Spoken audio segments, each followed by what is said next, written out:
Good evening, ma'am. Amukana taramna oksari. Aikoina aigi brain sibu natraga aigi manifestation sibu aingwanda thuna laknaba adegi thuna kano tawna yaholagnaba haitare ko. Tawba yaba kari hadi aigi brain gi kano je function je aigi subconscious mind gi function je henkalagnaba haitare. Mathau kari tawba yaba ge haiba matamda nomagi khara ko happiness hairga achouba happiness ama phangba do ngai ba netaba nungti gi oina tumamdai kansida aigi ngasi nomagi aigi ifamda kari kanaba phangkhige haibado adudo ningsingbiba ngasi nomagi yumda sum leiba mina nong phadok chathokpa kanda so harawidana adumaina adagi aigi ifamda sum kanagumba amana harawba pawbu tama agasu adugi oragasu ko adagi aina ngasi nomagi gya lawsing oibe yaba karigumba ama hiram amada aina khangjaluba haijaluba adugi damakta oragasu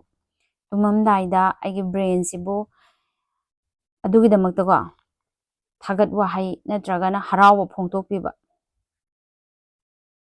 si tawbasina kadawi haikanda aigi happiness hormone singse henkathaleba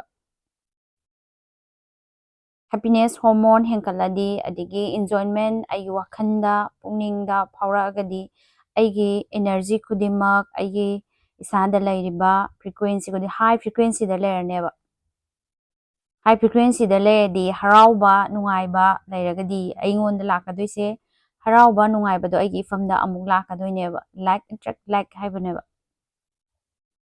sumaina nungtigi khara practice tawbiyo ko aigi nomagi ayuk tum hogolakpadagina tumamdai fawa leiba matam sidaida kari aingonda nungai hanba pukningda penba harawba leikibage haibado ningsingpiba sumna tawse adugi matungda ngasigi oina yengadab card reading gi oina di person in your mind aigi wakhanda khalba kanagumba amagi maramda khanba ko hanjan khanjalaga ningjangaga leiba mi imanaba oigera imanabi oigera natraga aigi marup mapangsing aigi imung manunggi mi oigera adugi midugi wakhanda ekhoigi damakta kari khanbage haibaduma yengthokse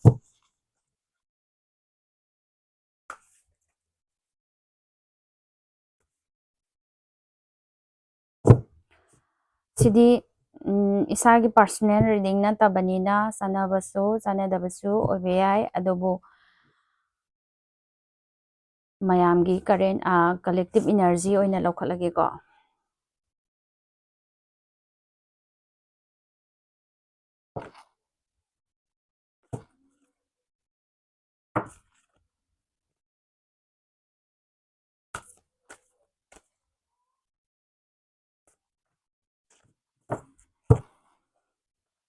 mangonda leise hojik dark night of soul ko mangonda leise emotion yamna oiba tawbam khangdaba wakhan khanbam khangdaba lambi khan karom nakan de chatsige haiba khanbam khangdaba emotion da boida oraga pungning nungsiraga leiba nothing karigumba amata magi makutta leitre gaina khanbado adumaina aina kayani aina tawrubagi natragana universe na mana tawjarubagi matung ina magi mafamda lesson nama tambiba adumaina aduga karigumba hiram amada ko awaba khalagana awabada hanjan khala leiba degi karigumba addiction ama suraga ko wakhanda pungningda leitafam khangdaba nungaifam khangdaba karida satsige kamaina tawsige haiba palefam khangdaba domaina oiri hojiki situation se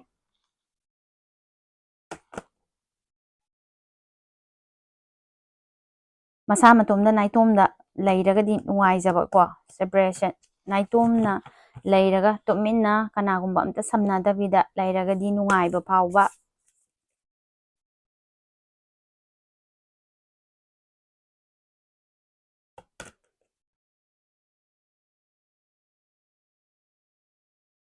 ꯑꯩꯒꯤꯗꯃꯛꯇꯗꯤ ꯃꯥꯅ ꯈꯜꯂꯤꯁꯦ ꯑꯩꯅ ꯂꯥꯟꯗꯕꯃꯛꯇ ꯑꯣꯏꯔꯕꯗꯤ ꯑꯩꯒꯤꯗꯃꯛꯇ ꯏꯁꯣꯔ ꯂꯩꯔꯤ ꯀꯥꯏꯅ ꯈꯟꯕꯗꯣ ꯃꯥꯅ ꯏꯁꯣꯔꯕꯨ ꯅꯤꯡꯁꯤꯡꯉꯒ ꯂꯩꯕ ꯇꯟꯖꯥ ꯑꯣꯏꯅ ꯊꯣꯛꯑꯦ꯫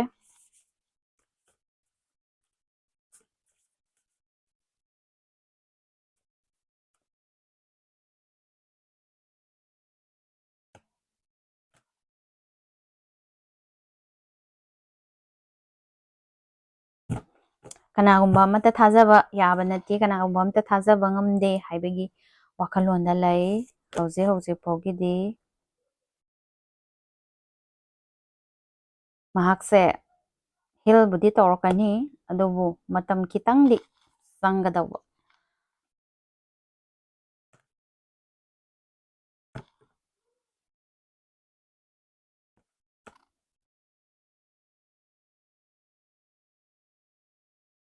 ꯆꯨꯁ ꯇꯧꯐꯝ ꯈꯪꯗꯦ ꯃꯁꯥꯁꯦꯀꯣ, ꯑꯃꯔꯣꯝꯗꯒꯤꯁꯨ ꯃꯌꯥꯝ ꯑꯃ ꯃꯥꯏ ꯃꯐꯝꯗ ꯐꯨꯖꯜꯂꯛꯄ, ꯌꯧꯁꯜꯂꯛꯄ, ꯁꯔꯥꯎꯟꯗꯤꯡ ꯑꯣꯏꯅ ꯀꯣꯏꯁꯜꯂꯛꯄ, ꯑꯗꯨꯒ ꯃꯥꯅꯗꯤ ꯆꯨꯁ ꯇꯧꯐꯝ ꯈꯪꯗꯕ ꯑꯗꯨꯃꯥꯏꯅ ꯂꯩ꯫ ꯊꯦꯡꯛ ꯌꯨ ꯉꯁꯤꯒꯤ ꯑꯣꯏꯅꯗꯤ꯫